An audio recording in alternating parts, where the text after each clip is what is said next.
जय श्रीराम मंडळी, आम्ही आलेलो आहोत आज साठवली गावामध्ये। साठवली गावात सुद्धा एक मंडळी किल्ला आहे।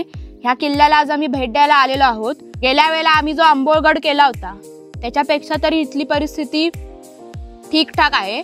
इथे बुरुज बघायला मिळतील आणि हा तुम्ही बघत असाल भगवा झेंडा।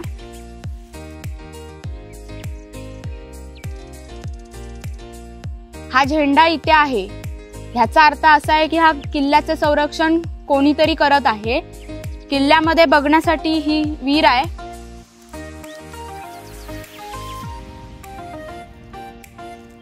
आणि काही अवशेष आहेत, ते व्हिडिओच्या माध्यमातून पुढे तुम्हाला बघायला मिळतीलच। तर शेवटपर्यंत हा व्हिडिओ नक्की बघा आणि जर आपला हा व्हिडिओ तुम्हाला आवडला असेल तर आपल्या चॅनलला सबस्क्राइब नक्की करा। आणि जर कधी लांजामध्ये तुमचं येणं झालं मित्रांनो तर ह्या छोट्या किल्ल्याला नक्की भेट द्या। ह्या किल्ल्याच्या पायथ्याशी गाडी येते। एकदम छोटा किल्ला आहे, जास्त वेळ फिरायला लागणार नाही।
ना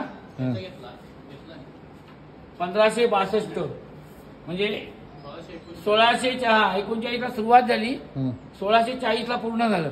हे मुळातलं हे जे बांधलं ना 1639 ते 1640। जय श्रीराम मित्रांनो, आज आम्ही आलो होतो साठवलीतील किल्ल्याला भेट द्यायला। तर इथले काही ग्रामस्थ आहेत, तर ह्या किल्ल्याची माहिती इथल्या ग्रामस्थांकडून आपण जाणून घेऊया। त्याचपूर्वी तुम्ही काका तुमची ओळख करून द्या। मी समीर सदानंद नारकर।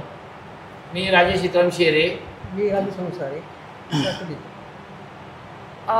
ह्या किल्ल्याची निर्मिती कशासाठी करण्यात आली होती? या किल्ल्याची निर्मिती म्हणजे त्या काली राजापूर हे फार मोठं बंदर होतं, आंतरराष्ट्रीय बंदर। म्हणजे तिथे इंग्रज, डच वगैरे वखारी होत्या, त्यांच्या इंटरनॅशनल म्हणता येईल तशा। आणि त्याच्यानंतरचं खाडी किनारी एक सुरक्षितता लाभावी आणि त्या सुरक्षित आतमध्ये असं गाव म्हणून साठवले होतं, म्हणजे त्या खाडी किनारी बसलेलं। आणि त्या खाडी किनाऱ्यावरून घाटमाथ्यावर व्यापारासाठी मालाची ने-आण करण्यासाठीचे एक मध्यवर्ती ठिकाण म्हणून साठवली होतं। आणि त्याच्यासाठी त्या मालाचं संरक्षण करण्यासाठी एक आमची गडी बांधली होती त्या काळी। म्हणजे त्या काळी आदिलशाचं राज्य होतं आमच्या इथे। मग त्या काळी राजापूर आंतरराष्ट्रीय बंदर, त्याच्यानं पूर्णगड बंदर, पूर्णगडाला पण किल्ला होता। आणि त्या पूर्णगडमधून मग साठवलीला खाडीत मार्गे माल यायचा आणि खाडी मार्गे माल आल्यानंतर इथे साठवला जायचा। आणि त्या म्हणजे साठवला जायचा माल याच्यानुसार त्याला साठवली असं नाव पडलं आमच्या गावाला। आणि इथून अणुस्कुरा मार्गे म्हणा, आंबाघाट मार्गे इथून बैलगाड्यांतर्फे माल घाटावर नेला जायचा। त्या काळी ह्या किल्ल्याचं ज्यावेळी उद्घाटन झालं त्यावेळी आदिलशाहने आपला प्रतिनिधी पण पाठवला होता खास। म्हणजे इतकं साठवली गावाला तेव्हा मध्यवर्ती म्हणून महत्त्व होतं असं ते नोंद आहे। त्या पुण्याच्या ह्याच्यामध्ये ताम्रपट म्हणून मिळाला आहे, पुण्याच्या ह्याच्यामध्ये नोंद आहे त्याची की आदिलशाहचा प्रतिनिधी उद्घाटनला आला होता. मंदिरात. आणि जर इकडे कोण पर्यटन येणार असतील तर तुमचा नंबर देऊन ठेवा माझे मला. नंबर आहे, तुमचा पण नंबर आहे, मी ते म्हणणार होतो आता तुम्हाला. आणि एक विनंती अशी आहे की तुम्ही स्वतःची संस्था चालवताय बरोबर, शिवप्रतिष्ठान नावानेच चालवताय. तर ही प्रतिष्ठान तुम्हाला एक ऑफिशियल नाव मिळावं म्हणून तुम्ही आमच्याच प्रतिष्ठानला, जे शिवप्रतिष्ठान आहे जे एवढ्या मोठ्या प्रमाणात काम करते त्याच प्रतिष्ठानमध्ये या.